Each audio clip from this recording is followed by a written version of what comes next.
दोस्तों, मैं फराज मलिक। अभी अभी भारत के गुजरात के अहमदाबाद में एक बड़ा विमान हादसा हुआ है। एयर इंडिया का एक विमान अहमदाबाद के अंदर क्रैश हो गया है। इस विमान में तकरीबन 242 लोग सवार थे, 230 यात्री और बाकी क्रू मेंबर्स। ये विमान जैसे ही टेक ऑफ होता है 2 मिनट के बाद क्रैश हो जाता है। सोशल मीडिया के जरिए जो तस्वीरें सामने आई है उसमें जैसे ही विमान क्रैश होता है एकदम से आग की लपटें दिखाई देती हैं, जैसे एक बॉम्ब ब्लास्ट हुआ हो। धुएं के बड़े बड़े गुब्बार उड़ते हुए दिखाई दे रहे हैं। भयानक तरीके से यह विमान क्रैश हुआ है। 242 लोग इसमें सवार थे।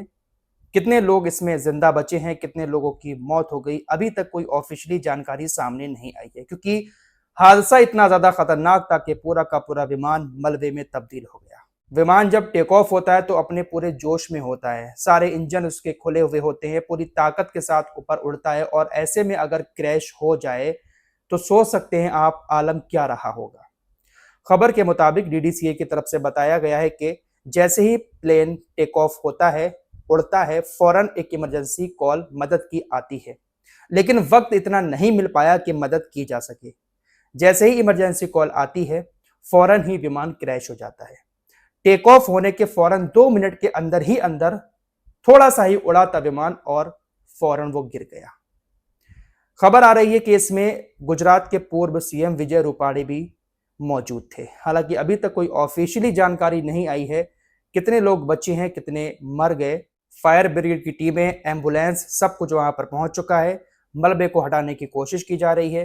कोशिश में जुटे हैं सुरक्षा कर्मी के काश कोई ऐसा हो जो बच गया हो, उसको निकाला जा सके। वैसे तो सभी जिंदा हो तो ज्यादा बेहतर है, हम दुआ करते हैं कोई भी ऑफिशियली जानकारी आए तो ज्यादा दुखद ना हो, लेकिन अभी तक कोई भी जानकारी सामने नहीं आई है। आग को बुझाने की कोशिश की जा रही है, मलबे को हटाने की कोशिश की जा रही है।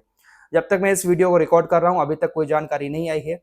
एडिटिंग करते वक्त अगर कोई जानकारी आ जाती है तो मैं आपको स्क्रीन पर लिख कर अपडेट कर दूंगा कितने लोगों को इसमें नुकसान हुआ है। फिलहाल इसमें 242 लोग जो थे, 230 यात्री थे। 230 में से ब्रिटेन के 53 लोग थे, पुर्तगाल के 7, कनाडा का 1 और बाकी सब इंडियंस थे। तो ये एक बहुत बड़ा हादसा हुआ है। एयर इंडिया का ये विमान लंदन जा रहा था। लोकल फ्लाइट्स में अक्सर खराबी आती रही है हमारे देश के अंदर, आपने देखा होगा। आए दिन बहुत सारी ऐसी खबरें आ रही हैं कि इमरजेंसी लैंडिंग कराई गई प्लेन की, या कहीं पर प्लेन में कुछ खराबी आ गई। बहुत सारी चीजें इस वक्त हाल ही में हमारे सामने आ रही हैं। कभी कभी हमारे देश के अंदर ट्रेन हादसे बहुत ज्यादा होते हैं और अब विमान हादसों की खबरें बहुत ज्यादा आ रही हैं।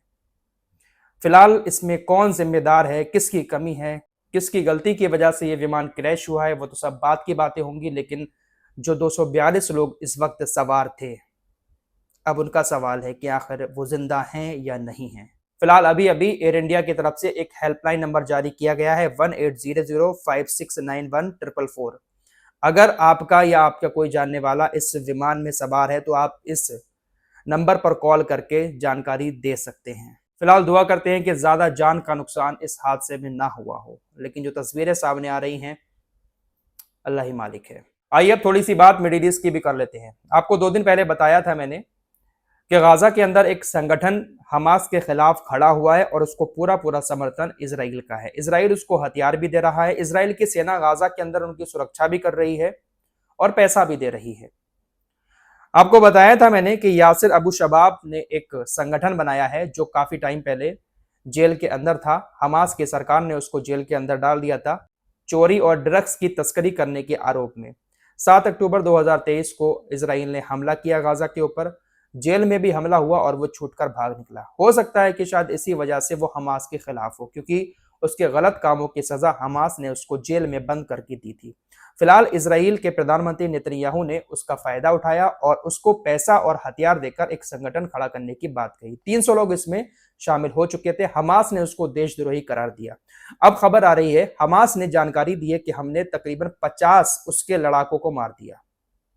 यासिर अबू शबाब के संगठन के 50 लोगों को मार दिया है। यासिर अबू शबाब के ऊपर भी हमास के लड़ाकों ने हमला किया था, लेकिन इजराइल की सेना सामने आ गई और उसको बचा लिया। कल रफा के अंदर यासिर अबू शबाब के गैंग के लोग और हमास के लड़ाके आमने सामने हो गए। हमास ने दावा किया कि हमने उनके तकरीबन 50 लोगों को मार दिया। हालांकि यासिर अल शबाब के गैंग ने भी घात लगाकर हमास के 6 लोगों को मारा।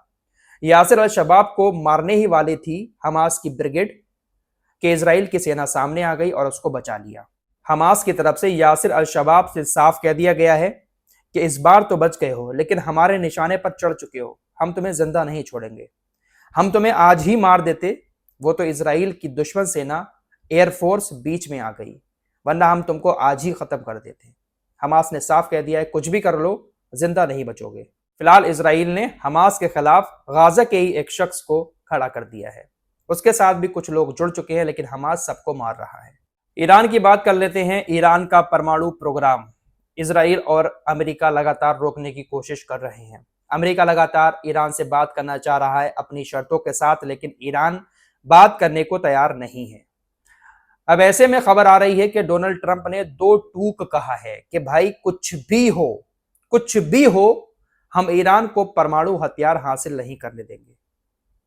खबर आ रही है कि मिडिल ईस्ट के अंदर, खासकर इराक में, अमेरिका की जो सैन्य ठिकाने हैं उनके सैनिक मौजूद हैं, उन सैनिकों की फैमिली भी वहां पर मौजूद है। तो अमेरिका ने उनको आदेश दे दिया है कि अपनी अपनी फैमिलियों को अपने देश वापस भेज दें। सैनिकों की जो फैमिली है इस वक्त मिडिल ईस्ट के अंदर, उनको वापस अपने घर भेजने की बात सामने आई है। तो ऐसे में माना जा रहा है क्या अमेरिका इजराइल के साथ मिलकर ईरान के ऊपर कुछ हमला करने वाला है, क्योंकि ईरान साफ कह चुका है कि हमारे परमाणु ठिकानों पर अगर हमले होते हैं तो मिडिल ईस्ट में हम अमेरिका के ठिकानों को नहीं छोड़ेंगे। तो ऐसे में जो फैमिलीज हैं उनको बाहर निकाल रहा है अमेरिका कि फैमिलीज के ऊपर कोई आंच ना आए।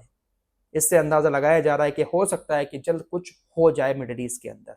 इराक के अलावा बहरीन और कुवैत के अंदर भी अमेरिका के सैन्य ठिकाने हैं, वहां पर भी सैनिकों की फैमिली मौजूद हैं, जो अधिकारी हैं उनकी फैमिली मौजूद है, उनको भी वहां से निकालने की बात सामने आई है।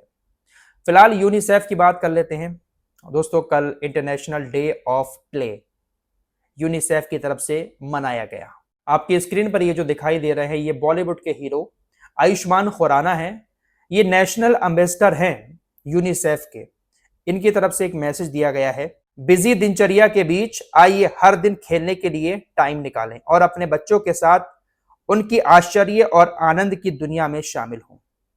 मतलब एक पैगाम दे रहे हैं ये भारत के लोगों को, दुनिया भर के लोगों को, कि हम बहुत ज्यादा बिजी हैं, लेकिन इस बिजी टाइम में भी अपने बच्चों के लिए टाइम निकालें। दरअसल यूनिसेफ एक ऐसी संस्था है कि कहीं पर अगर जंग होती है तो उस जंग में जो प्रताड़ित देश होता है, उस प्रताड़ित देश के अंदर जो बच्चे होते हैं उनकी देखभाल करती है। हमारे देश के अंदर ये भी हैं आयुष्मान खुराना, सचिन तेंदुलकर भी यूनिसेफ के मेंबर हैं, साथ ही साथ प्रियंका चोपड़ा और भी दुनिया भर की बड़ी बड़ी हस्तियां जो हैं इससे जुड़ी हुई हैं। लेकिन फिर वही बात आती है कि दुनिया भर को ज्ञान देने वाले एक शब्द भी गाजा के लिए नहीं बोल पाते, एक शब्द भी गाजा के बच्चों के लिए बोलते हुए इजराइल की मुखालिफत नहीं कर पाते। गाजा में भूखे बच्चे तड़प रहे हैं, लेकिन यूनिसेफ कहां है पता ही नहीं है। अगर जाने की कोशिश कर भी रहे हैं तो इजराइल उनको रोक रहा है, और किसी भी संस्था की, किसी भी अदालत की इतनी हिम्मत तो है नहीं कि वो इजराइल को रोक सके, क्योंकि सबको कौन चला रहा है आप अच्छे से जानते हैं। फिलहाल इस रिपोर्ट में इतना ही। विमान हादसे से जुड़ी जैसे ही कोई अपडेट आएगी आपको अपडेट कर दूंगा। मिलते हैं एक और नई वीडियो के साथ। अपना ख्याल रखिएगा। अल्लाह हाफिज।